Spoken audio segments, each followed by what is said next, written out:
தமிழ்நாட்டுல எல்லாமே சேஞ்ச் ஆயிடுச்சு. உங்க நகையையும் சேஞ்ச் பண்ணுங்க. உங்க பழைய நகைக்கு கிராமுக்கு 150 ரூபாய் கூடுதலா வாங்கி புது நகை எடுத்துக்கோங்க. அதே கம்மி சேதாரம் தான் உங்க லலிதால மட்டும்தான். ஆச்சி மசாலா எந்த சமையலும் ருசி தேடும் ரகசியம் 20 ரூபாய்.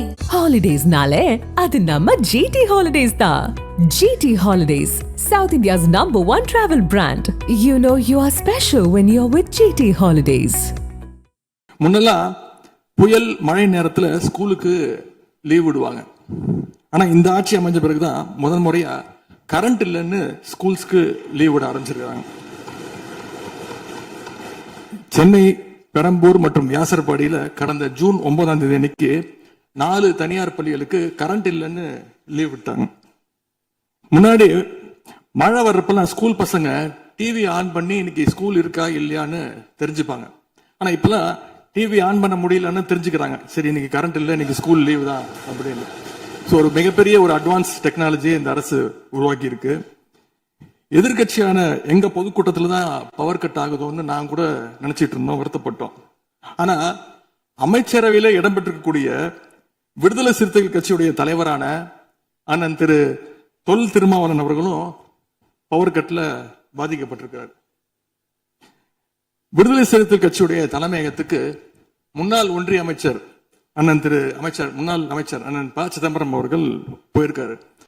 ஒரு உள்ள போனோடனே கரண்ட் கட் ஆயிடுச்சு. கிட்டத்தட்ட 1 மணி நேரம் 2 பேரும் இருட்டிலே உட்காந்து பேசியிருக்கிறாங்க. கரண்ட் வருமா வராதான்னு ஏசி ஓடல, வேர்த்து கொட்டி 2 பேரும் பேசிட்டு இருந்திருக்காங்கன்னு அண்ணன் திருமா அவர்களே பதிவு போட்டிருக்கிறார். இந்த ஆட்சியில தமிழ்நாட்டுடைய தலைநகரத்துக்கு இதுதான் நிலைமை. பவர்ல ஷேரிங் கொடுத்த ஆளுங்கட்சியால அவங்க அமைச்சரவையில் இருக்கக்கூடிய கட்சியுடைய அலுவலகத்துக்கு பவர் கொடுக்க முடியாம இன்னைக்கு தடுமாறிட்டு இருக்கிறாங்க. ஏன் இன்னும் சொல்ல போனா 2 நாளைக்கு முன்னாடி ஆளுங்கட்சியோட ஹெட் ஆபீஸ்லயே கரண்ட் கட் ஆயிடுச்சு. அப்போ அங்க வந்தவங்க எல்லாம் ஆளுங்கட்சியா இருந்தும் பனையூர்லயே பவர் இல்லையேன்னு புலம்பிட்டு போனதாக தகவல் வந்திருக்கு. ஆக மொத்தம் இன்னைக்கு தமிழ்நாடு லிட்டரலா ஒரு இருட்டுல மூழ்கி கிடக்குது. மின்வெட்டால இன்னைக்கு பல நிறுவனங்கள் முடங்கி போயிருக்கு. குறிப்பா MSME சொல்லப்படுற குறு சிறு நிறுவனங்கள் எல்லாம் என்ன பண்றதுன்னு தெரியாம புலம்பிட்டு இருக்கிறாங்க. ஏற்கனவே மேட்டூர்ல ஜூன் 12ஆம் தேதி நீங்க தண்ணி திறந்து விட்டுருக்கணும், திறந்து விடல. மின்வெட்டால மோட்டார் பம்பு செட்டு மூலமும் விவசாயம் பண்ண முடியலன்னு விவசாயிகள் இன்னைக்கு போராடிட்டு இருக்கிறாங்க. மின்வெட்டுக்கு ஒவ்வொரு நாளும் ஒவ்வொரு விளக்கத்தை இந்த அரசு சார்பாக கொடுத்துட்டு இருக்கிறீங்க. லோடு அதிகமா இருக்குன்னு சொன்னாங்க. இன்னும் ஒரு படி மேல போய் இன்னைக்கு ஃபியூஸ் கேரியர் எடுத்துட்டு போயிடுறாங்கன்னு சொல்லிட்டு இருக்கிறாங்க. இப்படி சொன்னதும் இந்த ஆட்சிக்கு வெளியில இருந்து ஆதரவு கொடுக்கக்கூடிய மார்க்சிஸ்ட் கம்யூனிஸ்ட் கட்சியை சேர்ந்த எழுத்தாளர் திரு ஆதவன் தீட்சணை அவர்கள் ஒரு பதிவு போட்டிருக்கிறார். என்ன தெரியுமா எழுதியிருக்கிறாரு? கேரியரின் உச்சத்தில் ஆரம்பித்து டிஃபன் கேரியர்ல போய் நின்று இன்னைக்கு ஃபியூஸ் கேரியர்ல முடிந்திருக்கக்கூடிய ஆட்சி அப்படின்னு திரு ஆதவன் தீட்சண்டே எழுத்தாளர் மார்க்சிஸ்ட் கம்யூனிஸ்ட் கட்சி அவர் சேர்ந்தவர் பதிவு போட்டிருக்கிறார். பவர் கட்டுக்கு இவங்க சொல்ற காரணங்கள் எதையுமே மக்கள் ஏத்துக்கலன்னு தெரிஞ்சதும் இவங்களோட வழக்கமான ஒரு ஆயுதத்தை கையில் எடுத்துட்டாங்க. என்ன தெரியுமா அது ஆயுதம்? எல்லாத்துக்கும் திமுக தான் காரணம் அப்படின்னு சொல்றது. இப்ப பவர் கட்டுக்கும் திமுக தான் காரணம்னு சொல்ல ஆரம்பிச்சுட்டாங்க. இப்படி பழி போடுறதுல காட்டுற வேகத்தை பவரை மீண்டும் கொண்டு வரதுல காட்டினா கொஞ்சம் சிறப்பா இருக்கும். எங்க ஆட்சியில ஏற்படாத மின்வெட்டு இந்த ஆட்சியில தொடர்ந்து இவ்வளவு அதிகமாக ஏற்பட என்ன காரணம்? அரசுடைய நிர்வாக திறமையின்மையா, இல்ல உண்மையிலேயே ஏதாவது டெக்னிக்கல் இஷ்யூஸ் இருக்கா? அப்படி ஏதாவது இருந்தா அதை தீர்க்க இந்த அரசுக்கு இன்னும் எத்தனை நாள் தேவைப்படும்? இந்த நிலைமை தொடராம இருக்க என்ன நடவடிக்கை எடுக்க போறீங்கன்னு முதலமைச்சர் அவர்கள் தன்னுடைய பதிலுரையில சொல்லணும்.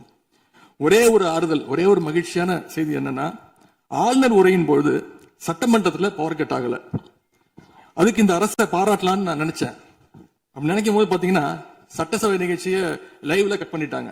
இன்னைக்கு லைவ்ல வந்துட்டு இருக்கா அப்படின்னு எனக்கு தெரியல, கொடுத்திருக்கிறதா சொன்னாங்க.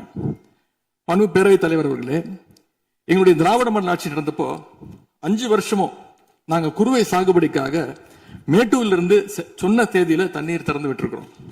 ஆனா புதிய அரசு ஆட்சிக்கு வந்திருக்கக்கூடிய இந்த சமயத்துல மேட்டூர் அணையில நீர் திறக்கிற அளவுக்கு அங்க தண்ணீர் இல்லை.